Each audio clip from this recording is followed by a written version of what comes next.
Thank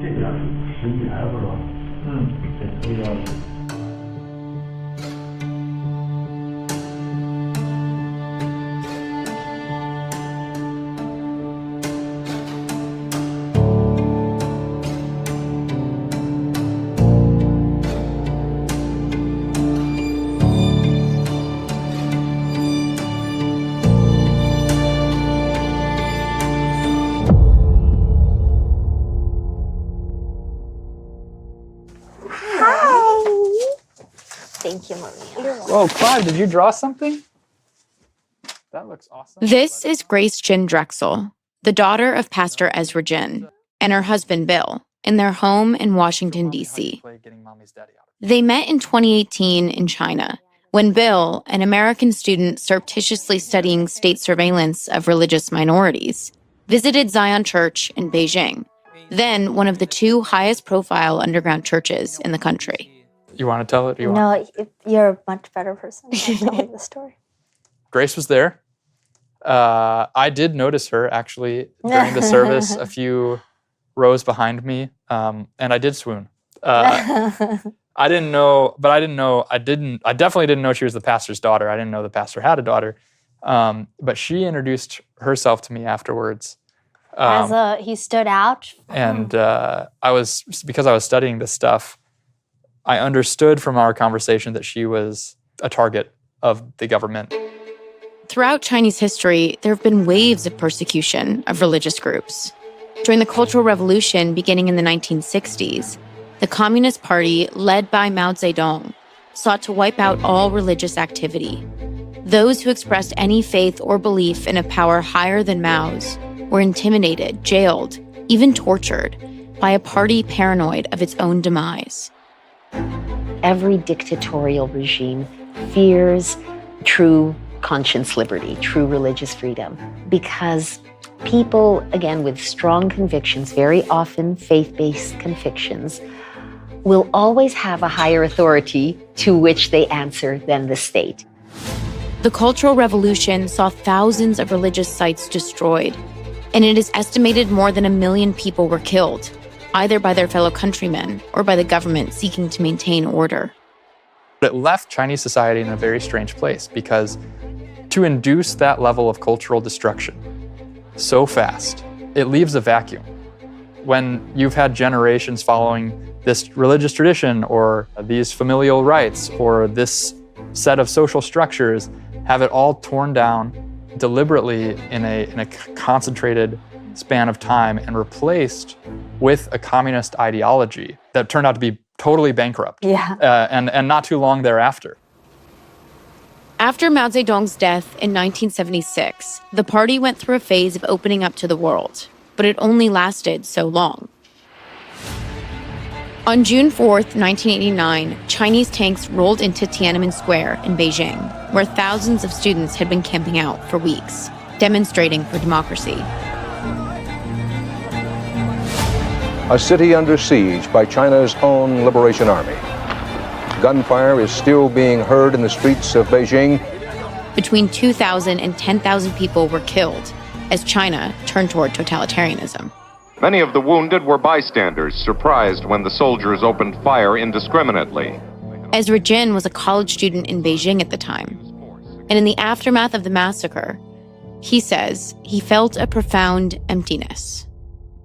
那时候我才20周岁，等于我原有的对世界的认识都经历了这种不可思议的摧毁。In his search for meaning, Ezra Jin found Christianity and a calling to be a pastor. He spent over a decade working for the Communist Party-controlled churches, known as the Three Self-Patriotic Movement churches. Eventually, he began to feel the government should not be setting the agenda and teachings of a church. That is not the church that glorifies God, because it is not the church that puts God ultimately as the leader. You are always contesting with what does the government, what does the party is telling you. The state church, in its very system, is saying that the party has to come before God. In 2007, Ezra Jin founded his own church, Zion Church, dedicated only to God. It started underground, meeting in people's homes, until they eventually got their own worship space in Beijing, which could fit nearly 500 people. Pastor Jin built this community even though he knew the government might come after him one day. The watershed was 2018, because in the beginning of that year, a new version of the regulations on religious affairs took effect. As a result, all religious activities outside the government-sanctioned churches became officially illegal. In 2018, the government banned the Bible from being sold on the internet. They brought some Christians in for interrogation. It became so common, Christians began referring to it as being, quote, taken out for tea. The government kicked their kids out of schools. They froze their bank accounts, intimidating them to renounce their faith. The government shut down Zion's worship space after Pastor Jin refused to let them place facial recognition cameras inside. During this crackdown, Pastor Jin and his entire family, including Grace, lived under an exit ban. The government officially prevented them from leaving the country, citing vague national security concerns. So when Bill and Grace fell in love, they thought it would be impossible to be together. Grace still doesn't know why she was allowed to leave in January 2020 to move to the United States, just before COVID shut down the world. All she knows is her father was never allowed to leave himself, which means he couldn't attend her wedding or even meet her 2 children. What happened next was even more disturbing. So in 2021, he was back in Beijing after traveling, and the government officials asked him out to dinner. So he went to dinner, but he actually told some of the students beforehand, like, if I don't check back in an hour, then come and get me. We don't know what's going to happen. And very luckily he did that, because at this dinner, we later found out that the government officials drugged him.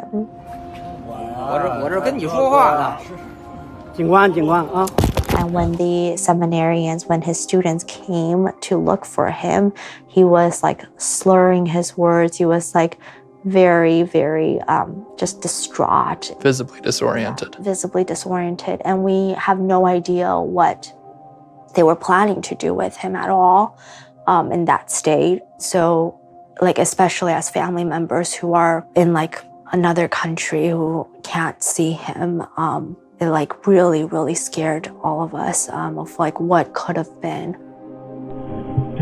Then, on October 10th, 2025, Pastor Jin was arrested during the largest crackdown against Christians in China since the Cultural Revolution. Raids in 11 cities nationwide detained nearly 36 Christian leaders. 18 of them, including Pastor Jin, remain in prison under charges like subverting the state or illegally disseminating information online. The fact that they went after this church in a nationwide, coordinated set of raids, taking people at night, cutting their power, coming for elderly pastors, and tearing young parents from their families. It's really just such a strong exhibition of the state cannot tolerate independent belief. On October 10th in the morning, I woke up to a text by my dad to talk about an arrest of another pastor, Pastor Wang Lin. Shortly after I read the letter, I received a call from my mom saying that, in fact, she has not been able to get in contact with my dad nor anyone around him for many hours already. Zion Church has a pastor in the U.S., and he led a Zoom call with all the church leaders in China, and in real time we heard people say, "I have the police right outside my door right now." And then they just quit from Zoom, and then that individual also disappeared. When I heard all this information, that was when I just kind of freaked out and started texting everyone that I knew on my phone.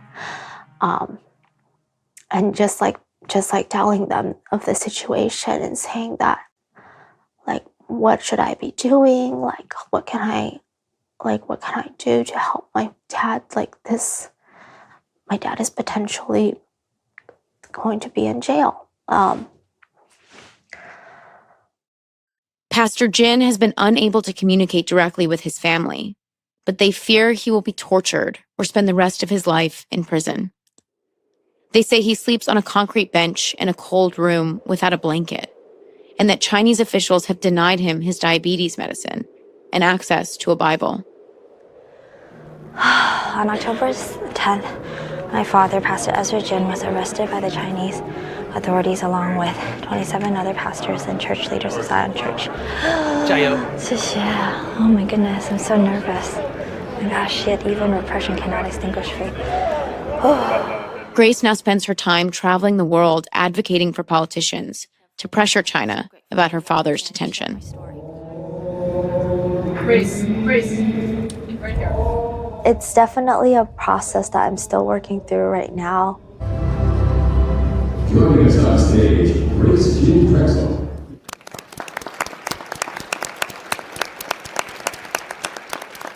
I did not want this as my life.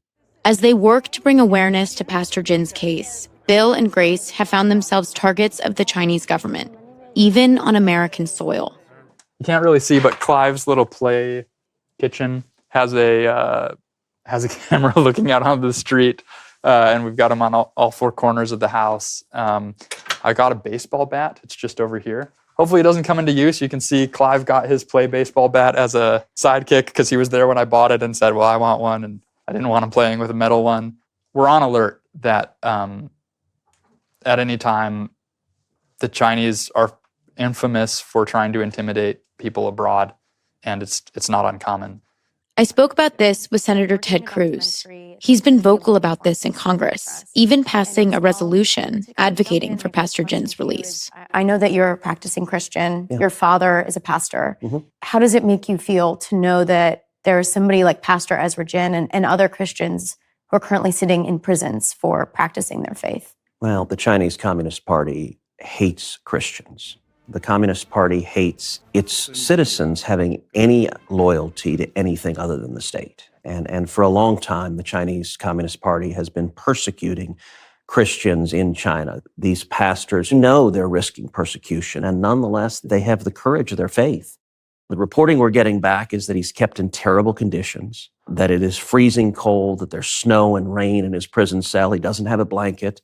And that's consistent. That is how China treats its prisoners. They are targeting specifically Christians for persecution. Thinking on American soil, you have somebody like Grace who's now stepped into this role to advocate for her father. And since then, she told us she has been followed and watched here in Washington, D.C. Her mother has had her tires slashed.